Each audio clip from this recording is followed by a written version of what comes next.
What's going on, guys? Alex back at you with another episode of How To, and we recently took a look at the Dye M2, and then we took a look at how to service the Hyper 2 regulator that used to come on Dye guns, and I haven't done the Hyper 3 yet, but let's go ahead and jump into how to take out and service the Dye Hyper 4 regulator, which comes on the DM14, which I have here, as well as the DM15, and is almost identical to the Hyper 5 regulator that comes on the Dye M2. So this is applicable to DM14, 15, and Dye M2. So let's go take a look at how to do that.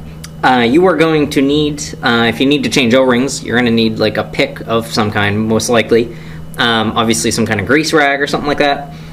You're going to need a 1/4 Allen wrench, a 3/16 Allen wrench, as well as a .50 Allen wrench, the little baby one.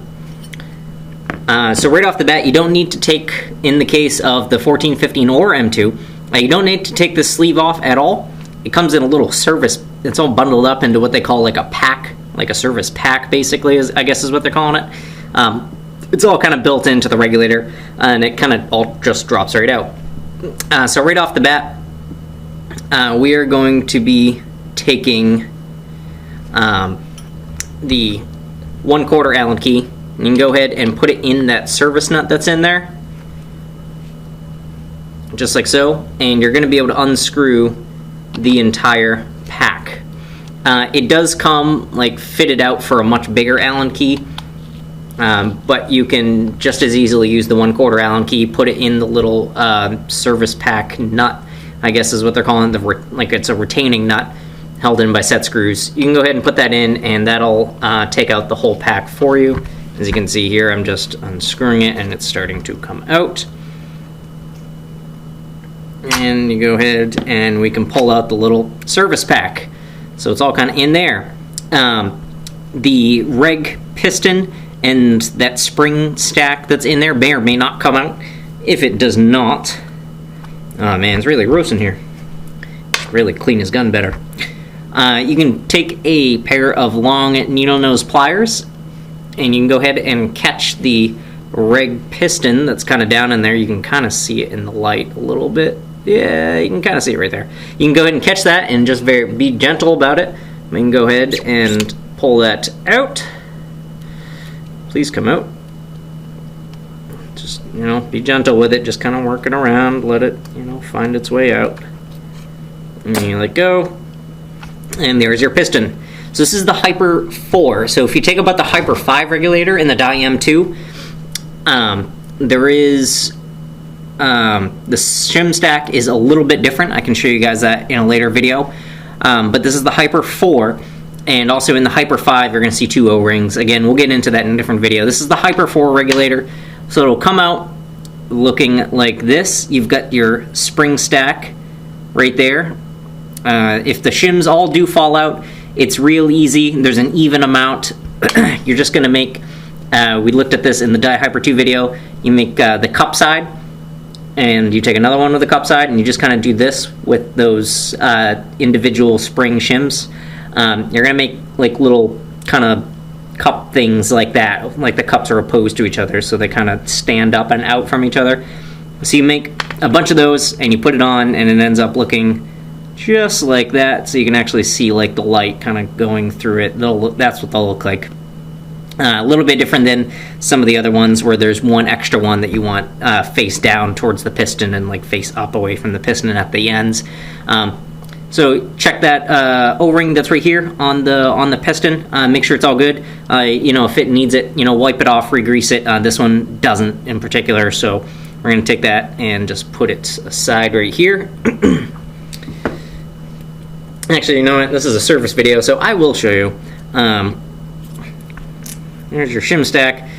Go ahead and wipe it down. Do whatever you need to do. Get it clean. I'm actually just going to wipe off the little inside of the piston right there. Wipe it down, get it all nice and clean. Make sure the O-ring's good. It is good in this case. If it is bad, you can go ahead, rip it off, replace it, do whatever you need to do, and re-grease it.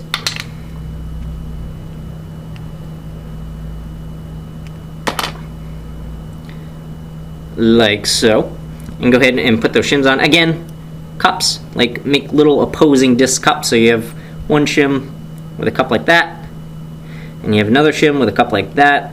Can you kind of see what I'm doing with my hands here? So like this instead of like that, one like that.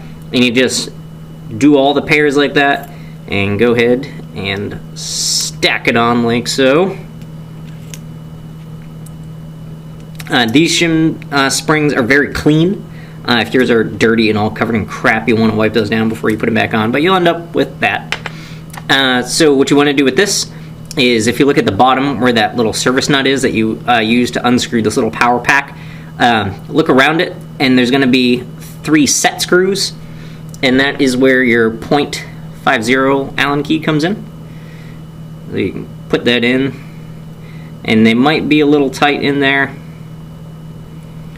So you might have to work it just a little bit, but they should all just come out. These holes might be kind of filled with grease as well, because obviously there's going to be grease on these red O-rings that you can see. So I'm going to go around it and do all 3 of those.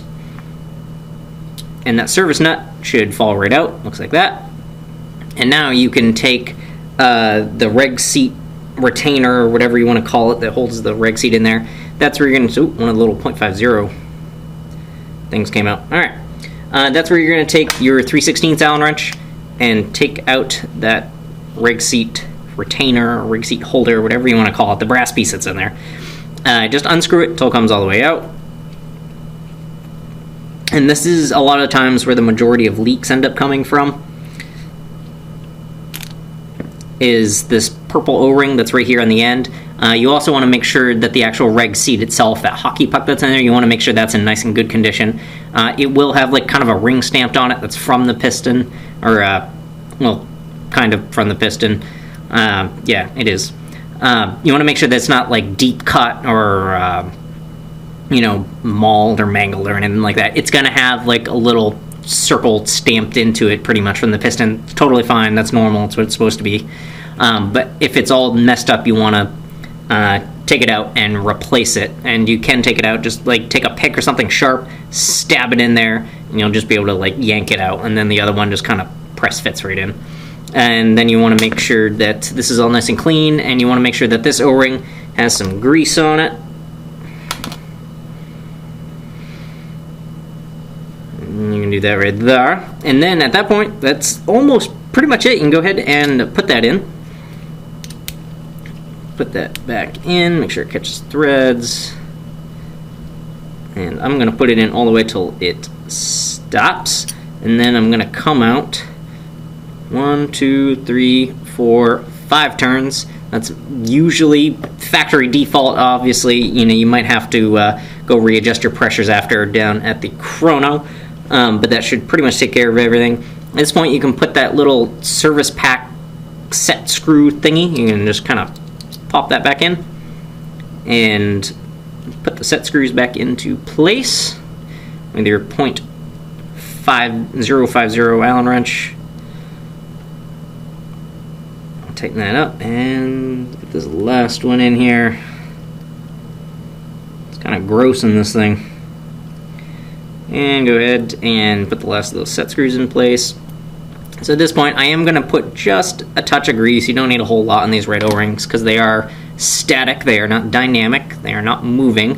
But they still need to be maintained so that the seal is good. And there is an O-ring on the inside.